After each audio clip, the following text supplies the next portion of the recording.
कि अब मैं शिव संकल्प तीन मन माही,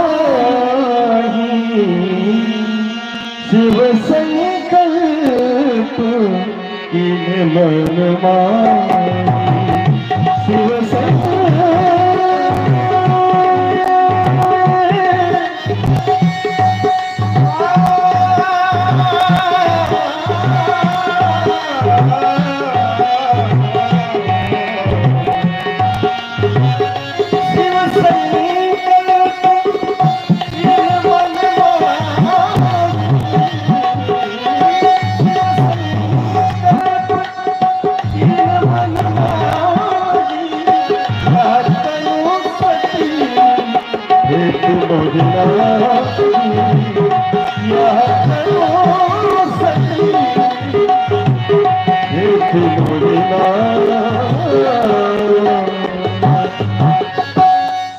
शिव जी ने संकल्प कर लिया कि अब ये शरीर पत्नी के रूप में माता सती को स्वीकार नहीं करेगा। जब ये संकल्प किया शिव जी ने, आकाशवाणी हुई कि धन्य है भोलेनाथ, आपके सिवा ऐसा संकल्प कोई कर नहीं सकता। आप तो भक्ति की मर्यादा स्थापित करने वाले हैं, धन्य हैं। जब ये नववाणी माता सती के कानों में गई, तब उन्होंने कहा कि प्रभु आपने संकल्प कौन सा कर लिया, मैं तो आपके साथ साथ चल रही हूँ। कीन कमल पर कहाँ कृपा, कौन सा प्रण कर लिया आपने। तब शिव जी ने कहा कि ऐसे बस भक्ति का कुछ प्रण है। शिव जी ने यहाँ पे सत्य नहीं बोला। क्यों नहीं बोला? सत्य वही बोला जाए जिससे किसी के हृदय को दुख ना पहुंचे। अगर यहाँ पर शिव जी ने उनको बता दिया होता कि मैंने आपका परित्याग कर दिया है, तो सती जी बहुत दुखित होती। इसलिए उन्होंने कुछ नहीं कहा। बहुत बार सती जी ने पूछा, जदपि सती पूछा बहु भांति, तदपि न कहे त्रिपुर आराती। शिव जी ने उनको नहीं बताया। और जब देखा कि माता सती बहुत दुखित हैं, इसलिए शिव जी ने इतिहासों की कथाएं सुनाना श्रवण कर दिया और रास्ते में चलते गए। जाते जाते प्रभु कैलाश पहुंचे हैं और कैलाश पर जाते ही एक बट के वृक्ष के नीचे अपने बाघंबर को डाले हैं और उस पर बैठ करके श्री रघुनाथ जी का स्मरण करने लगे। शंकर साहब स्वरूप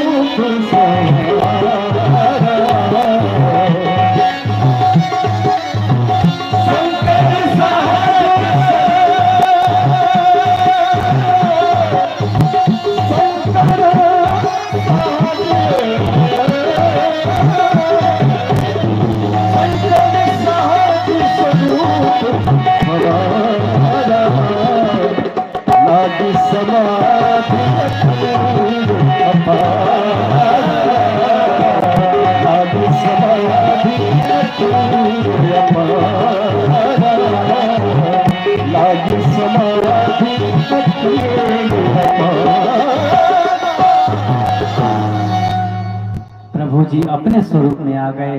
अपने स्वरूप में क्या अभी तक अपने स्वरूप में नहीं थे? नहीं, अभी तक शिव जी अपने स्वरूप में नहीं थे। किस स्वरूप में थे? शिव जी का स्वरूप क्या है? ध्यान। कब? प्रभु का स्मरण। तो अभी तक प्रभु वो ध्यान नहीं कर रहे थे। तो शिव जी अपने स्वरूप में आकर के और जब बैठे हैं रघुनाथ जी का चिंतन किए, तो प्रभु शिव जी को अखंड समाधि लग गई। और शिव जी की समाधि कोई हम लोग जैसे आध घंटे का और 10 मिनट के नहीं लगते हैं। उनके तो इतने वर्ष के लगते हैं। कितने? 2 वर्ष, 5 वर्ष, 10 वर्ष, 100, 1000 नहीं, कई हजार, 87,000, कभी कई करोड़ वर्ष तक लग जाते हैं। शिव जी को जब समाधि लगी है, माता सती का वो दिन कट रहा है अकेले, ऐसे कट रहा है अब करे तो करे क्या? शिव जी ने तो परित्याग कर दिया है। माता सती को पता चल गया कि परित्याग कर दिया। उनका परित्याग कर दिया है। सती जी मना रही हैं कि हे प्रभु, ये दुख किस कारण से मुझे प्राप्त हुआ है? अब मैं क्या करूं? और मन ही मन राम जी को मना रहे हैं कि हे प्रभु, अगर आप दीन दयाल कहते हैं, दीनों पर आप कृपा करते हैं, तो एक कृपा मेरे पर भी कर दीजिए। क्या कर दीजिए? ये शरीर मेरा छुड़वा दीजिए। जो प्रभु दीन दयालु कहावा, जो प्रभु दीन दयालु कहावा, आरती हरण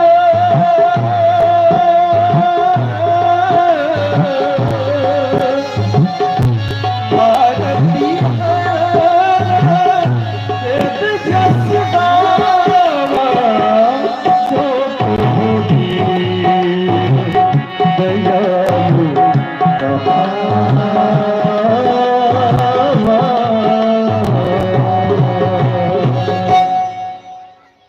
अगर आप दीन दयाल कहलाते हैं तो आप कृपा करिए, ये मेरे इस दीनता को दूर कर दीजिए और ये शरीर किसी तरह से छूट जाए।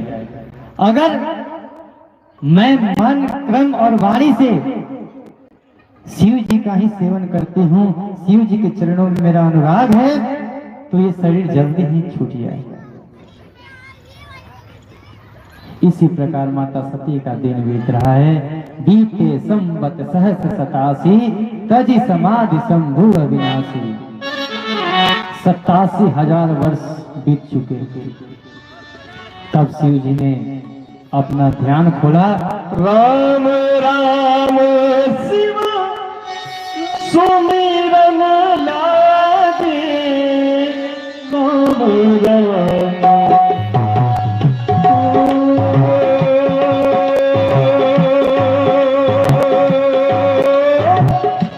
राम राम शिव सुमिरन लागे,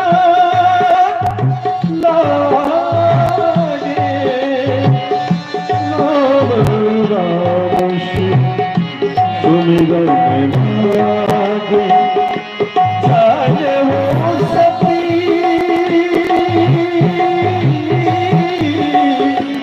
जाने वो सती जगत पति जागे, राम राम शिव सुमिरन लागे।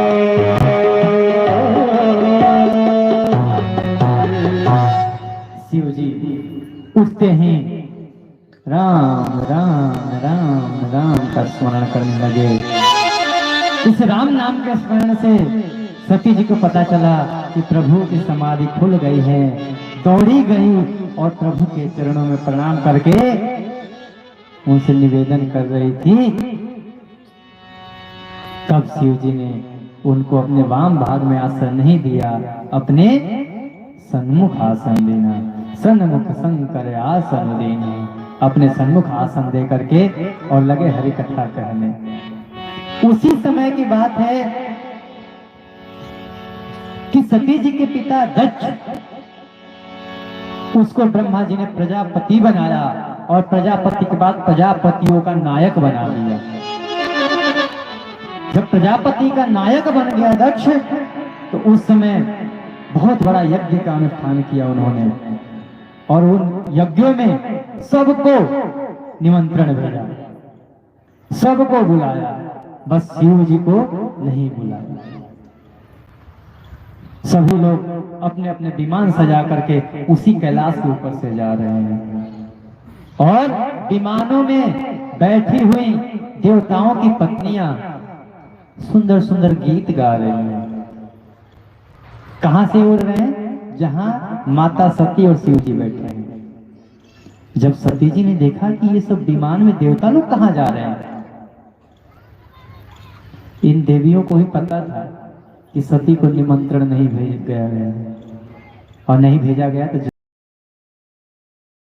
जलाने के लिए लोग कर रहे हैं। क्या कर रहे हैं? देखो हम जा रहे हैं, तुमको नहीं मिला है, तुम नहीं जा रहे हो। तब सती जी ने पूछा, तो ये लोग कहाँ जा रहे हैं? शिव जी ने सब बात बताई कि आपके पिता यज्ञ का अनुष्ठान किए हैं और मेरे विरोध के कारण आपको भी उन्होंने नहीं बुलाया है। कब? बोले कि आपसे विरोध कब हुआ? उन्होंने कि ब्रह्म सभा में एक बार वो मेरे से अपने आप को विरोध मान चुके थे, उसी कारण से उन्होंने मेरे से विरोध किया ही, संग में आपको भी नहीं बुलाया। सती जी ने कहा कि पिता के घर पे यज्ञ हो रहा है, वहां तो पुत्री को जाना चाहिए। उन्होंने कहा कि हाँ जाना तो चाहिए, पर बिना न्योता का, बिना निमंत्रण का जाना ठीक नहीं है देवी। उन्होंने अपने सारे पुत्रियों को बुलाया, वो आपको नहीं बुलाया, इसलिए वहां पर ठीक नहीं है। शास्त्रों में कहा गया है कि यद्यपि मित्र प्रभु पितु गुरु के हाथ, अपने मित्र के घर, अपने स्वामी के घर, अपने गुरु के घर और अपने पिता के घर बिना बुलाए भी जाना चाहिए। इसमें निमंत्रण की बात नहीं रहती है कि निमंत्रण रहेगा तब जाएंगे ना। अगर इनके यहाँ कोई धार्मिक अनुष्ठान हो, कोई भी सत्कार्य हो रहा हो, तो वहां पे आपको बिना बुलाए ही जाना चाहिए। लेकिन शिव जी कहते हैं परंतु अगर कोई विरोध भाव से ना बुलाए तो चाहे भगवान का भी घर हो, वहां पे नहीं जाना चाहिए। वो देवताओं के राजा इंद्र का भी घर हो, वहां पे नहीं जाना चाहिए, अगर वो विरोध भाव से ना बुलाए तब। लेकिन आपके पिता ने तो विरोध भाव से नहीं बुलाया है, वहां पे जाना ठीक नहीं है। बहुत प्रकार से शिव जी ने सती जी को समझाया, परंतु सती जी का तो मन पहले से ही भ्रमित था। क्यों था? क्योंकि उन्होंने राम कथा अगस्त्य जी के पास सुना नहीं था। अगर आप राम कथा श्रवण नहीं करेंगे, भगवान की कथा श्रवण नहीं करेंगे, तो ये क्या हो जाएगी? भ्रमित ही रहेगी, सारे कार्य उल्टे होते जाएंगे। सती जी को जब देखा कि नहीं मान रही है, तब अपने मुख्य गणों के साथ सती जी को भेज दिया। सती जी को भेजने के बाद सती जी जब वहां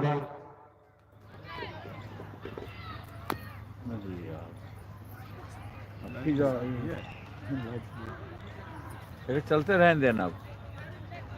सीताराम राम राम राधे श्याम श्याम श्याम, सीताराम राम श्याम श्याम श्याम, सीताराम राम राम राधे श्याम राधे श्याम, सीताराम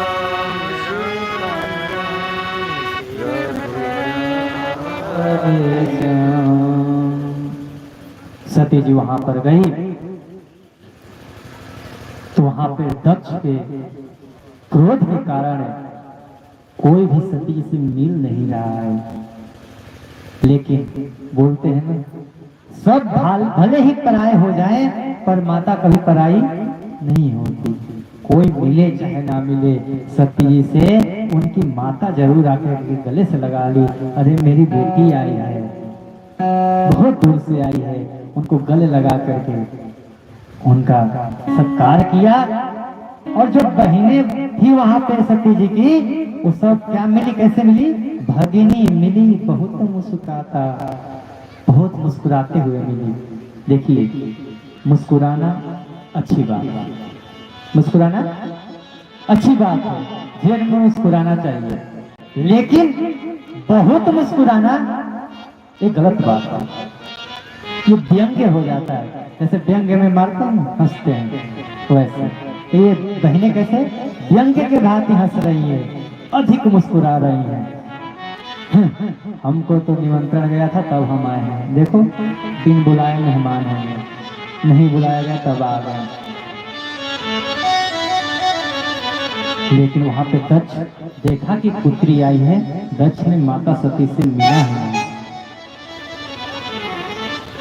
माता सती अपनी माता की आज्ञा पा करके कहे कि अब मैं जा करके यज्ञशाला की परिक्रमा कर रहा हूँ। जब वहां गई तो देखी कि सभी देवताओं का भाग दिया गया है, उनका अधिकार दिया गया है, पर उस यज्ञ में शिव जी का कहीं भाग ही नहीं है। उनका अधिकार सब छीन लिया गया है, कोई उनका भाग ही नहीं दिया गया है। जब ये देखा सती जी ने तो पिछली बात भूल करके ये बात से वो बहुत क्रोधित हुई और शिव जी की वो बात स्मरण में आ गया कि बिन बुलाए कहीं नहीं जाना चाहिए, वहां अपमान ही होता है। और कहते हैं कि इस संसार में बहुत दुख है, अनेकों प्रकार के दुख आते हैं, परंतु कोई अगर अपना नजर फेर ले और अपना कोई ना बात करे तो वो सबसे बड़ा दुख है, उससे बड़ा कोई दुख नहीं है। यहाँ पर वही हुआ। पहले तो पिता ने नजर फेर ली, बहनें मिली तो वो भी मुस्कुराते हुए ऐसे व्यंग्य करते हुए मिली। जब ये सती जी ने देखा कि ये सब तो ठीक है पर मेरे पति का अधिकार नहीं दिया गया, भले ही वो अपने घर में पली हो पुत्री, लेकिन जहां पर उसका पति का अपमान होता है तो अपने माँ बाप से भी लड़ जाती है। क्रोध में आकर के माता सती बोली कि हे सभा में विराजमान सभी ज्ञानी पुरुषों, सुनो, अपने आप को ज्ञानी कहते हो और तुमने शिव जी का अधिकार ही नहीं दिया। ये शास्त्रों में वर्णन आता है कि जो शिव जी का निंदा करता है उसको तत्काल फल प्राप्त होता है, और कोई भी व्यक्ति ऐसी मर्यादा बनाई गई है कि संत शंभु श्री पति अपराधा। अगर कोई आपके सामने संतों का, भगवान शिव का और भगवान विष्णु का कोई अपमान करता हो तो ऐसी मर्यादा है कि उसका जीव काट दिया जाए वहां पर। अगर इतना नहीं कर सकते हैं तो अपना कान बंद करिए, वहां से निकल जाइए। अगर आप सुनते हैं इनके अपमान, इनके प्रति दुर्वचन सुनते हैं तो कहने वाले से ज्यादा पाप आपको पड़ेगा। ऐसी मर्यादा बनाई गई है और यहाँ पे एक नहीं, सबके सब शिव जी के अपमान में लगे पड़े हैं। ये तो मेरा पिता मंदमती है ही जिसने शिव जी का अपमान किया है, और इनके घर में पुत्री के रूप में आई, मुझे अपने आप पे घृणा हो रही है कि मैं इनकी पुत्री के रूप में हूं, ये शरीर मुझे अब नहीं रखना है। ऐसा कह करके माता सती ने योग अग्नि को प्रकट किया और वहीं पर अपने शरीर को समाप्त कर दिया। अस कहि जो गया तनु जा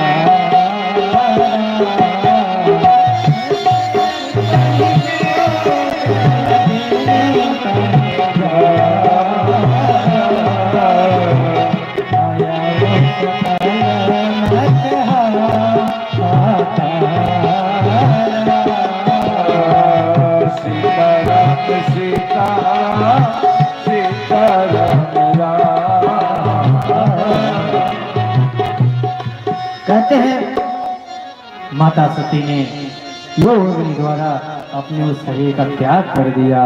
कहा कि जहां पर मेरे पति जगत गुरु जनक के पिता, इस जगत के पिता शिव जी का जहां पे सम्मान न किया जाए, उस घर की मैं पुत्री हूं, इस शरीर को रहने से कोई फायदा नहीं, भस्म कर दिया। वहां पे हाहाकार मच गया और जब ये समाचार शिव जी को प्राप्त हुए तब शिव जी ने वीरभद्र को पठाया और वीरभद्र ने वहां जाकर के यज्ञ को विध्वंस कर दिया। जब यज्ञ विध्वंस हुआ तब आगे की कथा आती है कि यज्ञ पूर्ण के वो यज्ञ के पूर्ण के होने के लिए उस दक्ष के सर पे बकरे का सर लगाया गया।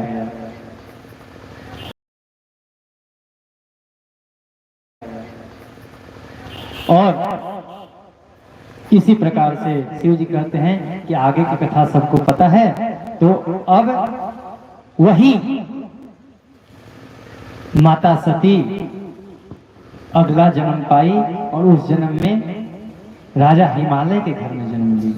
क्यों जन्म ली?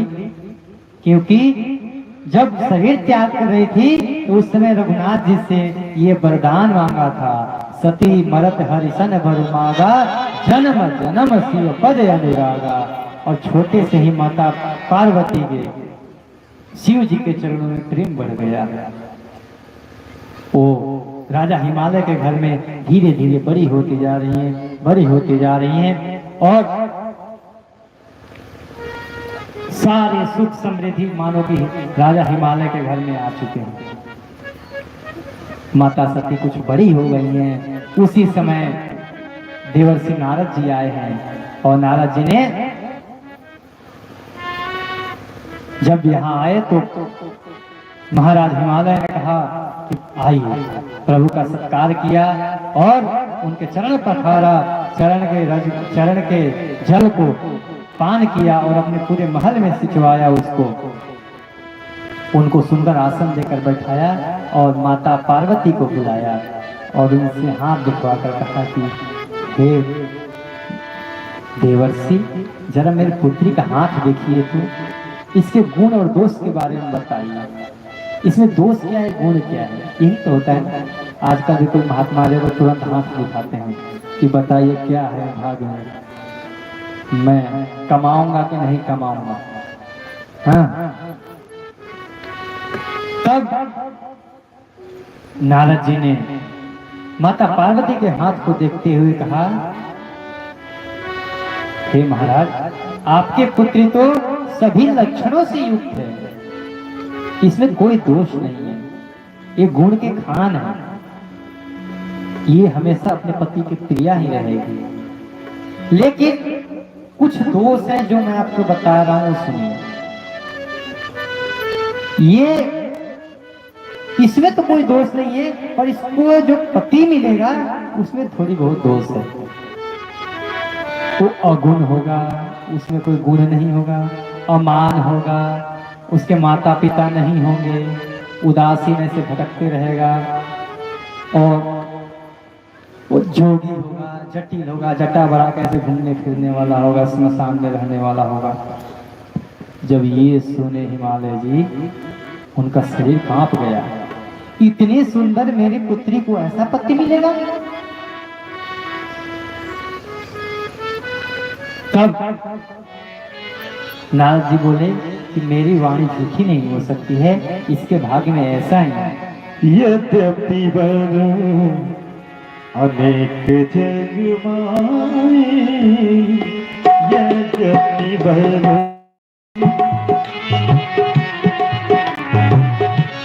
यद्यपि वर अनेक जग माए, यद्यपि वर अनेक जग माए, यही कहा शिव जी सबनाई, यही कहा शिव जी सबनाई,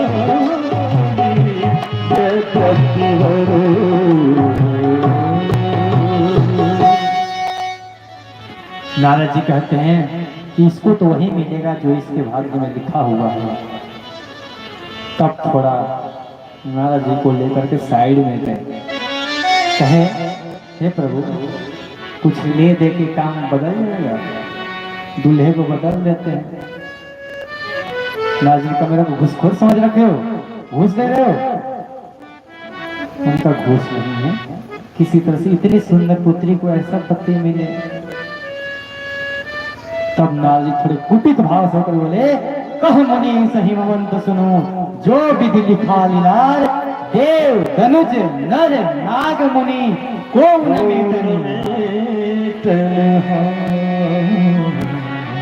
हे हिमवंत सुनो, जो विधाता ने मस्तक पे लिख दिया है उसको कोई नहीं मिटा सकता। चाहे देवता हो, चाहे दानव हो, चाहे नर हो, चाहे नाग हो, कोई उसको मिटाने वाला नहीं है। लेकिन आपने जब इतना निवेदन किया है, एक उपाय बताता हूं। अगर भाग्य ने साथ दिया तो वो सही हो जाएगा। जो जो मैंने दोष बखान किया है वो सब शिव जी में पाया जाता है। जो विवाह शंकर सन होई, दोष गुण सम कह सम कोई।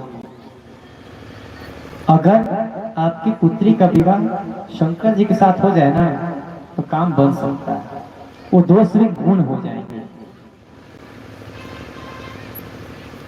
बोले कि शिव जी के साथ विवाह कैसे हो सकता है? शिव जी तो कहाँ और माता पार्वती कहाँ? उन्होंने कहा कि शिव जी की तपस्या तो कठिन है, परंतु भोलेनाथ आशुतोष है, शीघ्र प्रसन्न। कठिनाई से तपस्या की जाती है पर जल्दी प्रसन्न होते हैं।